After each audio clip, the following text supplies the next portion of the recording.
During World War II, the conflict gripped the whole of Europe. Large swathes of the continent were placed under Nazi occupation, and within these areas there was a significant degree of resistance that emerged. Yugoslavia was a country that was invaded by the Axis forces on the 6th of April 1941, and it faced heavy attacks before 11 days later it was surrendered over to the Germans. Following this, around 300,000 Yugoslav officers and soldiers were taken prisoner.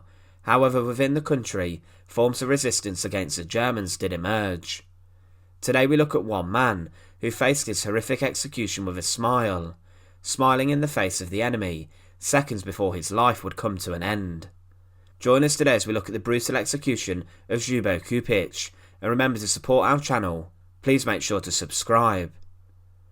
Chetniks Ljubo Cupic was born in 1913 in Argentina, and he was part of a large family.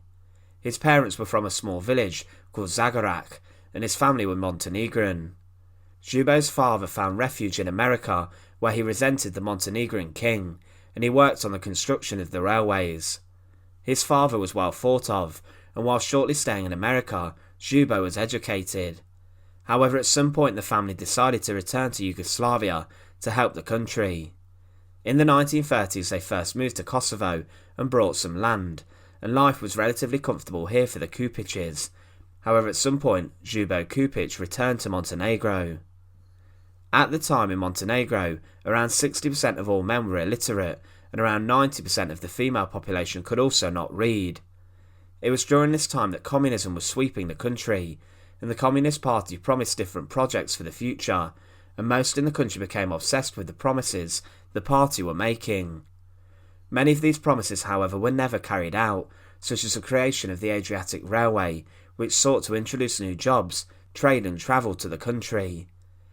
Now during the 1930s, Ljubo Cupic moved to Niksic, the second largest city in the country.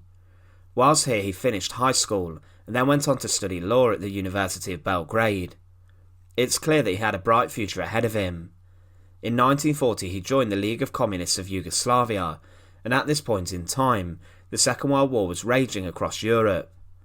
Poland had already been invaded by Hitler's blitzkrieging army, and it was very clear that he would not stop to expand his empire in different directions.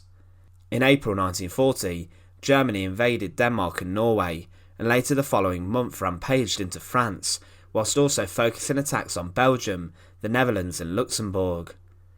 At this time in the Second World War, things were looking very bad for the Allies, and for those living in different countries close to Germany, it looked rather dangerous and likely they would also be invaded.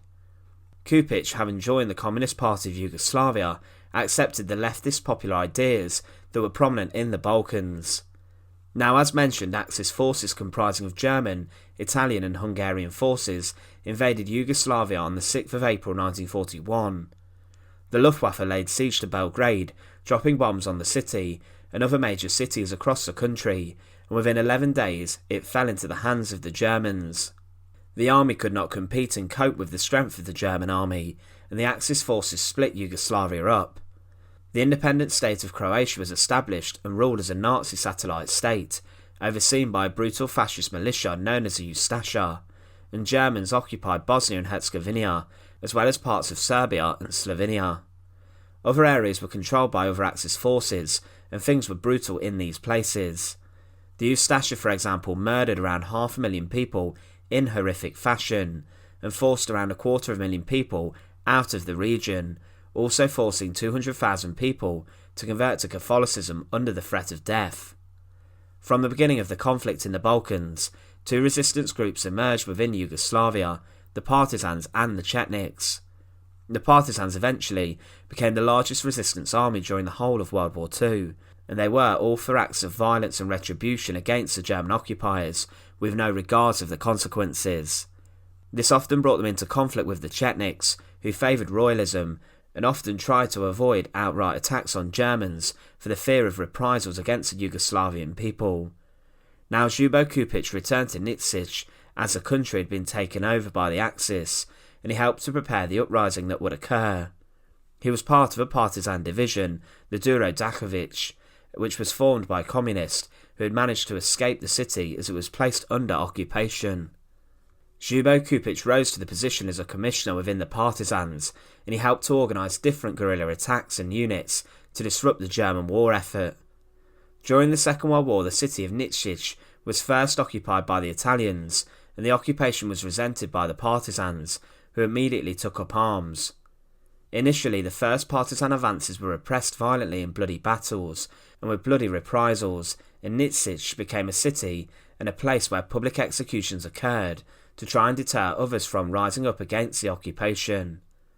During one battle near to the city in April 1942, whilst commanding units, Ljubo Čupić was captured and arrested by the Chetniks. The other resistance group, the Chetniks, had been collaborating with the Italian occupiers, and as he was a high-ranking member of the Partisans, he was seen as a high-level target. Čupić was then taken into prison, where he was horrifically tortured and then placed on trial. This was a sham trial organised and presided by the Chetniks, and after this he was sentenced to death to be executed by a firing squad. Admittedly, his involvement in the Second World War was rather limited, but he was seen as an important figure in the local partisan movement. It was said, when Ljubo was sentenced death by shooting, a handful of Chetniks applauded in one box. Ljubo then turned to the court and scornfully said to them, "It simply came to our notice then, a dozen approve, but hundreds are silent," and he went to his shooting like a wedding, upright and proud. Shortly after his trial, Ljubo Cupic was taken into the centre of Niksic for his execution. Shortly before this, he was spotted, bound in handcuffs, smiling to a camera as he spent his last few minutes on earth. Under Petrov Glavice, just outside of the city, he was taken. He was followed by thousands who were there to witness the death of this partisan commissioner, and he was flanked by guards on each side. It was the Chetniks who were tasked with performing his execution, and as he arrived at his place of execution, 5 shooters had been arranged to carry out his killing. He was stood on a mound of earth raised above the crowd, and whilst here he addressed them, cheered his friends, and his final words were, "Long live the glorious Communist Party, the days of liberation will come." At this point, the firing squad then fired into Ljubo Čupić, killing him instantly, before a Chetnik general then went up to his corpse and fired one final bullet from his revolver into him. It was said, the saddest thing was when they laid him in an already prepared tomb. There was an eerie silence, and only the sound of weapons was heard. Today, Ljubo Čupić is seen as an important symbol of anti-fascism across Europe. He was posthumously awarded the People's Hero Award by Tito in 1953. The Partisans later in the war would succeed in driving the Axis forces out of their lands, and it was through the resistance of people like Čupić that this was able to occur. For the city of Niksic, Čupić was an important individual who generations had admired. A proud statue of him smiling based on the image taken shortly before his death is in a prominent place in the city, and it's said that everyone who lives in the city knows his story. Ljubo Čupić was a man whose life ended prematurely, based on the fact he was captured by Chetniks, who were working with the enemy. As a prominent partisan, his death was seen by the Chetniks as a major coup.